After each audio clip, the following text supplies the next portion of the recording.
रेणुकूट नगर पंचायत के चुनाव में आप प्रत्याशी समाजवादी पार्टी से हैं। चुनाव की क्या स्थिति है? धन्यवाद पहले तो आपके चैनल को जो आपने हमारा इंटरव्यू लेने के लिए आप आए, इसके लिए आपको बहुत बहुत धन्यवाद। रही चुनाव की बात, तो इस समय चुनाव सभी पार्टियों के लोग लगभग लड़ रहे हैं और उसमें समाजवादी पार्टी मजबूती के साथ चुनाव मैदान में है और आज की स्थिति बहुत अच्छी है कि समाजवादी पार्टी की तरफ लोग देख रहे हैं।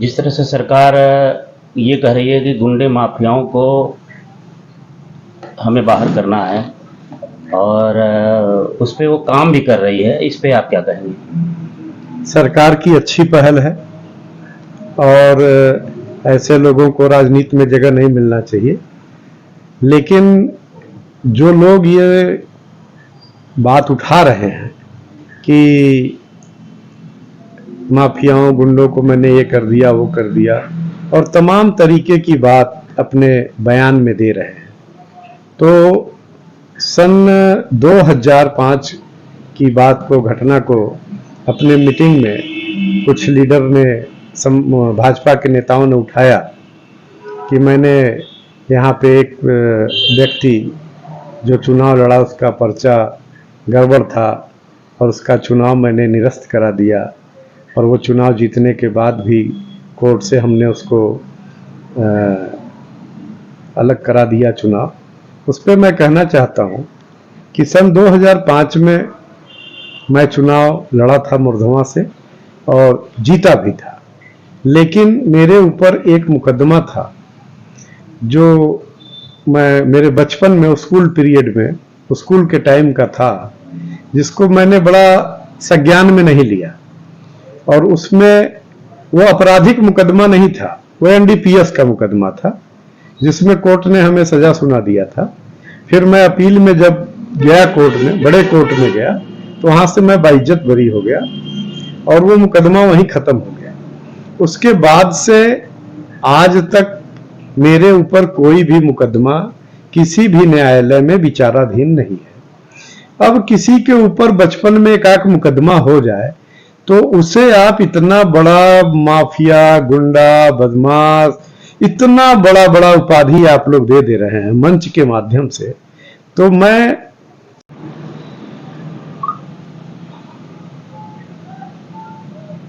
बड़ा बड़ा उपाधि आप लोग दे रहे हैं मंच के माध्यम से, तो मैं आपके चैनल के माध्यम से उनसे निवेदन करना चाहूंगा कि मेरे ऊपर बचपन में कक्षा 10 में जब मैं पढ़ता था तब एक छोटा मुकदमा जो अपराध की श्रेणी में नहीं आता, वो एनडीपीएस एक्ट का मुकदमा था।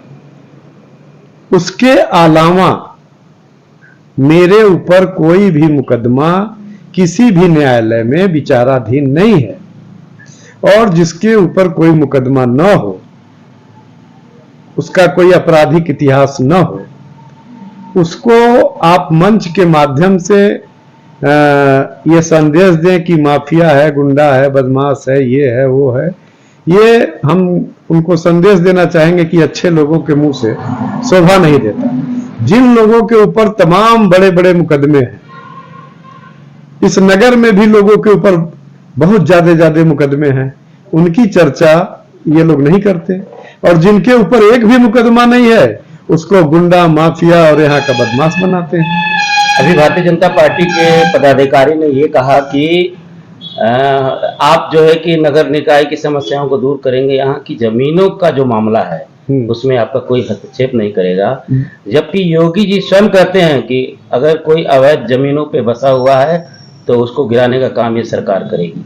बहुत सही योगी जी ने कहा है, अवैध बसे हुए लोगों के ऊपर कार्रवाई होनी चाहिए, लेकिन आप ये बताइए कि उन्होंने कहा, आपने सुना, आपका चैनल, आपका मीडिया इस बात को दिखा रहा है कि उस मंच पे ये कहा गया कि जमीनों के विषय में जो नगर पंचायत अध्यक्ष जिसको समर्थन भाजपा सरकार ने दिया है कि आप इस मुद्दे को नहीं उठाएंगे, जमीनों के मुद्दे को आप नहीं उठाएंगी, जमीनों के विवाद में आप नहीं पड़ेंगी। इसका फैसला हम लोग गांव के लोग करेंगे। इसका क्या संदेश है? आप ये कह रहे हैं, एक तरफ ये कह रहे हैं कि 50 सालों से मेरा मुर्दवा खाड़ पाथर में प्रतिनिधित्व रहा है, मेरा प्रधान रहा है। तो जो भी प्रधान रहा, जब आप ही बनाते हैं, 50 साल से आप ही बनाए हैं, जो आप कहेंगे वही वो प्रधान करेगा।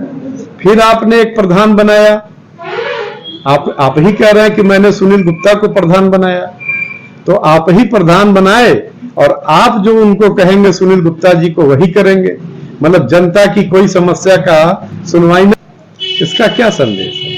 आप ये कह रहे हैं, एक तरफ ये कह रहे हैं कि 50 सालों से मेरा मुर्दवा खाड़ पाथर में प्रतिनिधित्व रहा है, मेरा प्रधान रहा है। तो जो भी प्रधान रहा, जब आप ही बनाते हैं, 50 साल से आप ही बनाए हैं, जो आप कहेंगे वही वो प्रधान करेगा।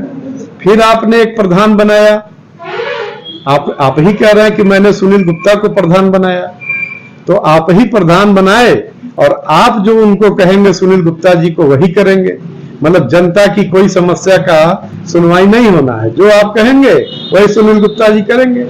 फिर आपने अर्चना गुप्ता को प्रधान बनाया, हमारे ग्राम सभा मुर्दवा खाड़ पाथर का। 5 सालों तक ये प्रत्याशी जो चुनाव जीती, 5 सालों तक मुर्दवा खाड़ पाथर मुर्दवा में कहीं अता पता नहीं चला। वो अपने गांव चली गई चुनाव जीत के और 5 सालों तक गांव पे ही रही। कभी भी मुर्दवा की समस्या जानने के लिए, सुनने के लिए कभी मुर्दवा की धरती पे उपस्थित ही नहीं रही। एक तरफ तो सरकार का शीर्ष नेतृत्व ये कहता है, माननीय मुख्यमंत्री जी ये कहते हैं कि जमीनों के मामले में अगर कोई अवैध कब्जा किया है या गलत तरीके से कब्जाधारी है तो उसको हटाने का हमारी सरकार काम करेगी। उसी तरह इनके पदाधिकारी जो यहाँ के स्थानीय हैं वो ये कहते हैं कि जमीनों के मामले में पढ़ने की कोई जरूरत नहीं है। अब ये उनकी सोच है, इसी शर्त पे वो चुनाव लड़ा रहे हैं कि आपको इस जमीनों के मामले में नहीं बोलना है। तो जो प्रतिनिधि चेयरमैन बनेगा वो नहीं बोलेगा। क्या आने वाले चेयरमैन प्रत्याशी के लिए खड़ी रेखा नहीं खींच दी है?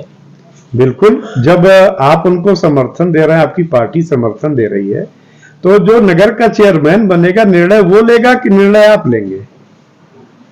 मतलब आपके कहे अनुसार फिर चलना है, जो आप कहेंगे वही चेयरमैन करे। अगर आप अपने पॉकेट का चेयरमैन बनाना चाहते हैं, आप लोग जनता का चेयरमैन नहीं बनाना चाहते, आप जो कहेंगे वही हो और जो चेयरमैन चाहेगा वो नहीं होगा। आप किन मुद्दों के साथ जनता के बीच जा रहे हैं? हम तो जनता की समस्याओं को उठाएंगे। जनता हमारे पास किसी भी तरह की समस्या लेके आएगी, उसके साथ खड़े होंगे। हमें किसी से पूछना थोड़ी ना है। आप इतने दिन से वार्डों में घूम रहे हैं, आपको क्या क्या समस्या समझ में आ रही है? समस्याएं बहुत हैं, जिसका अगर हम चेयरमैन बने तो निराकरण करेंगे। धन्यवाद।